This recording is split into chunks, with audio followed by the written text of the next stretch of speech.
नमस्कार, मैं कीर्ति पांडे भावराव देवव्रत सरस्वती विद्या मंदिर नोएडा से।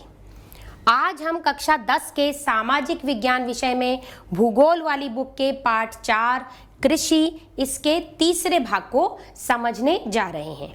आज हम पढ़ेंगे मोटे अनाज के बारे में। शुरुआत में मोटे अनाज जो हैं वो ज्वार, बाजरा और रागी भारत के 3 प्रमुख मोटे अनाज हैं जो कि भारत में बोए जाते हैं और इनमें तीनों में ही पोषक तत्वों की अत्यधिक मात्रा होती है।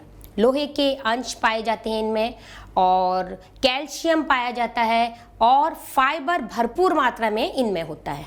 तो पोषक तत्व की भरपूर मात्रा इनमें होती है ज्वार, बाजरा और रागी में। जो ज्वार है वो हमारे देश की तीसरी महत्वपूर्ण फसल है।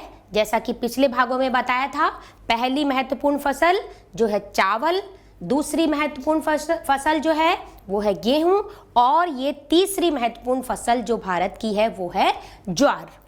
और यह वर्षा पर निर्भर है, इसीलिए आर्द्र क्षेत्रों में यह पैदा की जाती है। महाराष्ट्र जो राज्य हमारे देश का है वो इसका सबसे बड़ा उत्पादक राज्य है। महाराष्ट्र के अलावा ये कर्नाटक, आंध्र प्रदेश और मध्य प्रदेश में भी बोया जाता है। चलते हैं बाजरे में। बाजरा जो है बलुआ और उथली जो काली मिट्टी है उसमें होता है।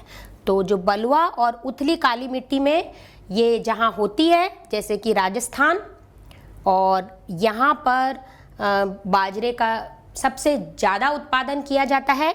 और उत्तर प्रदेश, महाराष्ट्र, गुजरात और हरियाणा में भी बाजरा बोया जाता है। तो ये इम्पॉर्टेंट है कि बलुआ और उथली काली मिट्टी में किसे पैदा किया, कौन सी फसल पैदा होती है। एमसीक्यू वाले क्वेश्चन में ये भी आता है। या फिर बाजरे की फसल कौन सी मिट्टी में पैदा होती है, बलुआ या उथली काली मिट्टी में यह पैदा होती है। फिर है रागी। रागी जो है शुष्क प्रदेशों में पाई जाती है। शुष्क प्रदेशों की फसल है, शुष्क प्रदेशों में यह पैदा की जाती है। यह लाल, काली, बलुआ, दोमट और उथली काली मिट्टी में इसको उगाया जाता है। कर्नाटक रागी का सबसे बड़ा उत्पादक राज्य है। तमिलनाडु दूसरा उत्पादक राज्य है और साथ ही अन्य राज्यों में भी यह उगाई जाती है, जैसे कि हिमाचल प्रदेश, उत्तरांचल, सिक्किम, झारखंड, अरुणाचल प्रदेश इसके प्रमुख उत्पादक राज्य हैं। चलते हैं आगे, इनके चित्र देख लेते हैं। ये है ज्वार का चित्र, ज्वार की फसल। यह बाजरे की फसल बच्चों, और यह है रागी की फसल, रागी।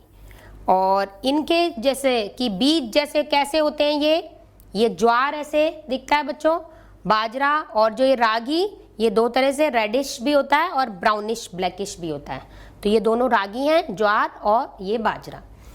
आगे हम पढ़ रहे हैं मक्का के बारे में। मक्का जो है ऐसी फसल है जो कि खाद्यान्न के रूप में भी बोई जाती है और चारे की फसल के रूप में भी बोई जाती है। और यह खरीफ की फसल है। भारत के अधिकांश भागों में यह खरीफ की फसल की ऋतु में बोई जाती है, लेकिन बिहार में यह रबी की फसल है। रबी की ऋतु में बिहार में मक्का बोई जाती है। 21 से 27 डिग्री सेल्सियस तक इसमें तापमान होना चाहिए। जलोढ़ मिट्टी की इसमें आवश्यकता होती है। आधुनिक तकनीकों का प्रयोग के पिछले कई सालों में मक्का के उत्पादन में अधिक वृद्धि हुई है। कर्नाटक, उत्तर प्रदेश, बिहार, आंध्र प्रदेश और मध्य प्रदेश मक्का के प्रमुख उत्पादक राज्य हैं। अब है दालें। दालें जो हैं वो भारत विश्व में सबसे बड़ा दालों का उत्पादक राज्य है। भारत जो है विश्व में सबसे बड़ा दालों का उत्पादक राज्य भी है और उपभोक्ता राज्य भी है। उपभोग भी दालों का भारत में अधिक होता है, तो दोनों ही है। इसके साथ शाकाहारी भोजन में दालें सबसे अधिक प्रोटीनदायक होती हैं, क्योंकि भारत में अधिकतर लोग शाकाहारी हैं, तो शाकाहारी लोग को प्रोटीन की आवश्यकता दालों से होती है। तो दालें इसीलिए वे खाते हैं, प्रोटीन की जो पूर्ति है वो दालों से करते हैं। और कम नमी की आवश्यकता होती है। कोई सी भी दाल बो दें तो उसमें कम नमी में भी यह उग जाती है, तो इन्हें शुष्क परिस्थितियों में भी इसीलिए उगाया जा सकता है। और दालें जो हैं फलीदार फसलें हैं, और अरहर की दाल को छोड़कर अन्य सारी दालें जो हैं वो वायु से नाइट्रोजन लेकर भूमि की उर्वरता को बनाए रखती है। जब भी दाल की फसल बोते हैं तो भूमि में नाइट्रोजन की मात्रा बढ़ जाती है सभी दालों से, लेकिन अरहर की दाल को बोकर भूमि में नाइट्रोजन की मात्रा नहीं बढ़ती है। तो इसीलिए अन्य फसलों के जो आवर्तन मतलब रोटेशन में दालों को बोया जाता है। जैसे एक फसल बोई और उसके बाद कोई दाल बो दी और उसके बाद फिर वो पहले वाली फसल बो दी, तो इससे आवर्तन में बोते हैं। इससे क्या होता है, वो नाइट्रोजन की मात्रा दाल से जमीन में आ जाती है, भूमि में नाइट्रोजन की मात्रा बढ़ जाती है, भूमि उर्वर हो जाती है, तो उस उर्वर भूमि में फिर से फसल उगाई जा सकती है। तो इसीलिए फसलों के रोटेशन में दालों को बोया जाता है। तो अरहर की दाल को छोड़कर सभी प्रकार की जो दालें होती हैं वो नाइट्रोजन की मात्रा भूमि में बढ़ा देती है।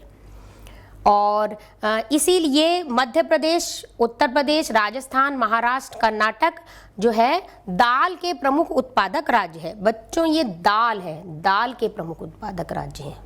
ये जो है दाल के प्रमुख उत्पादक राज्य हैं। मध्य प्रदेश, उत्तर प्रदेश, राजस्थान, महाराष्ट्र और कर्नाटक दाल के प्रमुख उत्पादक राज्य हैं। आगे चलते हैं बच्चों। ये आप देख रहे हैं बच्चों, मक्का है, मक्के की फसल जो कि चारे के रूप में और खाद्यान्न के रूप में, दोनों रूप में पैदा की जाती है। बच्चों ये दालों का चित्र है, और दालों के वैसे आप लोग जानते होंगे दालों के बारे में। ये आप देख रहे हैं, ये लोबिया है, चना दाल है, मूंग दाल है, उड़द की दाल, मलका की दाल और ये अरहर की दाल। तो ये जो अरहर की दाल है इसको छोड़कर अन्य सभी दालों से भूमि में नाइट्रोजन की मात्रा बढ़ जाती है। इसको बोने के बाद जब फसल काट ली जाती है तो भूमि की नाइट्रोजन की क्षमता भूमि में नाइट्रोजन की मात्रा बढ़ जाती है, और ये भूमि की उर्वरता बढ़ा देती है। और ये अरहर की दाल को छोड़कर, अरहर की दाल से नहीं पड़ती है। तो ये बच्चों अब अगला भाग हम फिर आगे पढ़ेंगे। आगे यह भाग समाप्त हुआ। धन्यवाद, नमस्कार।